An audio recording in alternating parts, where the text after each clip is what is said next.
तो डायरा ने राम राम અને કેમ છો મારા બધા ખેડૂત ભાઈઓને વિડીયોની અંદર સ્વાગત કરીએ છીએ।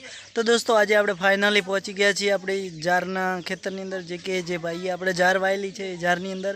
અને જારે પણ એકદમ કોહણા બહાર કાઢી નાખ્યા છે અને જારના કોહણાને પણ જારનો જે કે છોડ છે અને એકદમ ફૂલ આવી ગયા છે। તો ચાલો દોસ્તો ફાઇનલી આપણે પહોંચી ગયા છે કે જારની ખેતરની બાજુની અંદર।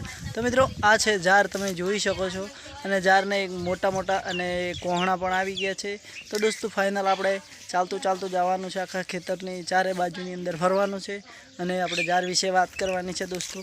તો ચાલો દોસ્તો આપણે ફાઇનલ હવે જારની નજીક પહોંચી ગયા છીએ અને આ જોઈ શકો છો કે જે જાર તમને જોવા મળી રહી છે એ જારને એના જે કે આ જારના છોડ છે અને કોહણા છે એકદમ મોટા મોટા થયા છે અને એની અંદર હવે દોણો લેવાની જાર તૈયાર થઈ ગઈ છે। તો જોઈ શકો છો દોસ્તો આવી રીતે જારની ખેતી અમે કરીએ છીએ અને ફાઇનલ જાર હવે પાક ઉપર આવી ગઈ છે, એટલે કે એનો દોણો એકદમ સરસ થયો છે અને દોણા મજબૂત થશે। એટલે જે કે હજુ એક પાણી પાવાની જરૂર છે, ત્યારે હજુ એને થૂલ સડશે જારની અંદર અને થૂલ સડ્યા પછી એનો દોણો એકદમ મજબૂત થશે।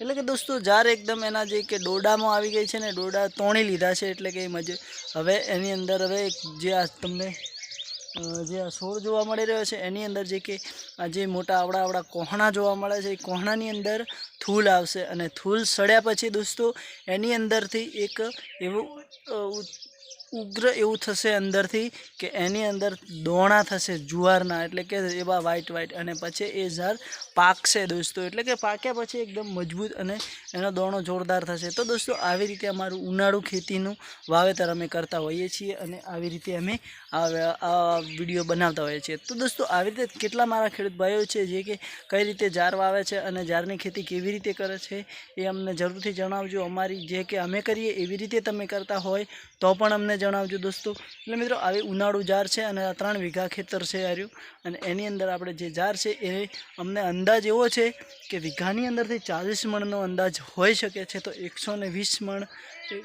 યા 120 કે 130 મણનો અંદાજ આપણે જારનો રાખવાનો છે દોસ્તો। તો દોસ્તો આ જાર કેવી પાક છે એ પણ હું તમને જણાવીશ। તો તમે જારની ખેતી કરતા હોય તો જરૂરથી અમને જણાવજો અને અમારી આ જારનો વિડીયો તમને સારો લાગ્યો હોય તો જરૂરથી આગળ શેર કરજો અને વિડીયોને લાઇક કરજો। અને દોસ્તો મારી ચેનલ ઉપર કદાચ તમે નવા હોય તો મારી ચેનલને સબસ્ક્રાઈબર પણ કરવાનું ના ભૂલતા। તો દોસ્તો તમે જોઈ શકો છો આપણી જારના એકદમ સરસ કોહણા થયા છે અને ચાલો આપણે હવે ચારે બાજુની અંદર ફરવાનું છે અને જાર વિશે પણ જાણવાનું છે ને વાત પણ કરવાની છે। તો દોસ્તો હવે આપણે હજુ આપણે નેક્સ્ટ વિડીયોમાં બાજરી વિશે વાત કરવાની છે, જે કે આપણે બાજરી વાવીએ છીએ, બાજરીની અંદર શું કરીએ, કઈ રીતે બાજરીનું ઉત્પાદન કરીએ છીએ એ વિશે। તો દોસ્તો ચાલો આજના વિડીયોમાં આપણે આજે રજા લઈશું। બસ આજે વિડીયોમાં આટલું જ, અને આ જાર વિશે આપણે આટલી વાત કરી છે અને નેક્સ્ટ વિડીયોમાં બાજરી વિશે આપણે વાત કરવાની છે અને બાજરીના જે કે એના કોહણા છે, એના સોગલા છે, એના જે ડોડા છે કેવડા થાય છે એ વિશે વાત કરીશું, દોણું કઈ રીતે લેશે એ વિશે વાત કરીશું।